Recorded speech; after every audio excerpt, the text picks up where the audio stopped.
तो चलिए आज एक बहुत ही जानी पहचानी कहानी के जरिए एक बड़ा सवाल समझने की कोशिश करते हैं। सवाल ये है कि क्या असली ताकत सिर्फ आकार में होती है या फिर वो दोस्ती और मदद के उन लम्हों में छुपी होती है जो हमें अक्सर वहां से मिलते हैं जहां हम कभी उम्मीद भी नहीं करते। तो देखिए, कहानी में दो किरदार हैं जो एक दूसरे से बिल्कुल बिल्कुल ही अलग हैं। एक तरफ है जंगल का राजा शेर, विशाल, शक्तिशाली, जिसकी एक दहाड़ से सब कांप उठते हैं। और दूसरी तरफ एक नन्हा सा मामूली चूहा जिसे शायद कोई देखे भी ना। मतलब यहाँ शक्ति और कमजोरी का फर्क एकदम साफ है ना? और फिर इन दो बिल्कुल अलग दुनियाओं की एक ऐसी मुलाकात होती है जिसकी किसी ने कल्पना भी नहीं की थी। कहानी शुरू होती है उस पल से जब एक ताकतवर शेर गहरी नींद में सो रहा होता है और तभी एक छोटा सा चूहा अपनी ही धुन में खेलते खेलते उसके पास से गुजरता है। सोचिए जरा, कितना अजीब मंजर है। एक तरफ है बेफिक्र शक्ति जो आराम कर रही है और दूसरी तरफ है नन्हापन जो खेल रहा है। और बस शेर की नींद खुल जाती है और वो गुस्से में उस नन्हे से चूहे को अपने पंजे में दबोच लेता है। यहाँ पर शक्ति का खेल पल भर में साफ हो जाता है। शेर के लिए चूहे को पकड़ना तो जैसे कोई बड़ी बात ही नहीं थी। लेकिन कहानी यहीं खत्म नहीं होती। असल में यहाँ से एक ऐसा मोड़ आता है जहाँ एक छोटा सा वादा सब कुछ बदल देता है। अब मौत को अपने इतने करीब देखकर बेचारे चूहे की तो जैसे जान ही निकल गई। वो कांपते हुए शेर से अपनी जिंदगी की भीख मांगने लगा। उस पल में अपनी जान बचाने के लिए उसके पास सिर्फ उसके शब्द ही थे। और यहीं कुछ बहुत ही मजेदार होता है। वो छोटा सा चूहा जंगल के राजा से कहता है, अगर कभी आपको कोई परेशानी हुई तो मैं आपकी मदद करूंगा। जरा सोचिए, कितना बड़ा और कितना मजाकिया सा वादा है ये। अब शेर भी शायद चूहे की इस अनोखे साहस से हैरान हो गया होगा।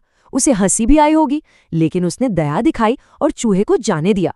ये एक ऐसा फैसला था जो आगे चलकर उसकी सोच से भी कहीं ज्यादा, बहुत ज्यादा महत्वपूर्ण साबित होने वाला था। कुछ समय बीतता है और फिर किस्मत अपना पासा पलटती है।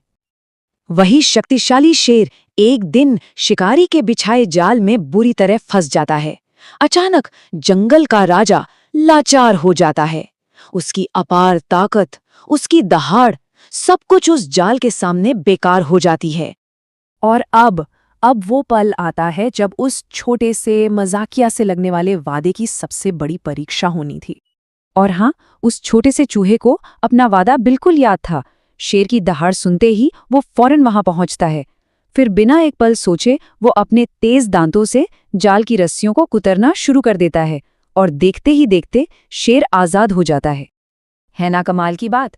जिस चीज को चूहे की कमजोरी समझा जा रहा था, उसका छोटा होना, उसके नन्हे दांत, वही आज शेर की आजादी की वजह बन गई। जहां शेर की अपनी ताकत ने जवाब दे दिया था, वहां चूहे का छोटा सा हुनर काम आ गया। तो इस पूरी घटना के बाद क्या बदला? इसके बाद दोस्ती का एक नया मतलब सामने आया। उस दिन के बाद शेर और चूहे के बीच एक बहुत गहरी दोस्ती हो गई। अब उनका रिश्ता शिकारी और शिकार का नहीं था, बल्कि आपसी सम्मान और साथ का था। एक ऐसी दोस्ती जो ताकत पर नहीं, भरोसे पर टिकी थी। और यही तो है इस कहानी का सबसे बड़ा सबक, कि सच्ची दोस्ती का आकार या ताकत से कोई लेना देना नहीं होता। इसका असली मतलब तो बस इतना है कि मुश्किल वक्त में एक दूसरे के साथ खड़ा रहा जाए। तो चलिए एक बार फिर से देखते हैं कि इस कहानी से कौन सी जरूरी बातें सीखने को मिलती हैं। पहली, कि सच्ची दोस्ती किसी भी पैमाने से नहीं नापी जा सकती। दूसरी, कभी किसी को उसके आकार की वजह से कम नहीं समझना चाहिए। और तीसरी, कि जो लोग कमजोर दिखाई देते हैं, अक्सर उन्हीं के पास सबसे बड़ी मुश्किलों का हल होता है। और आखिर में ये कहानी हमें एक गहरे सवाल के साथ छोड़ जाती है कि सबसे बड़ी मदद आखिर कहाँ से आ सकती है? और शायद जवाब यही है कि असली ताकत और सबसे बड़ी मदद हमेशा सबसे अप्रत्याशित जगहों से ही मिलती है।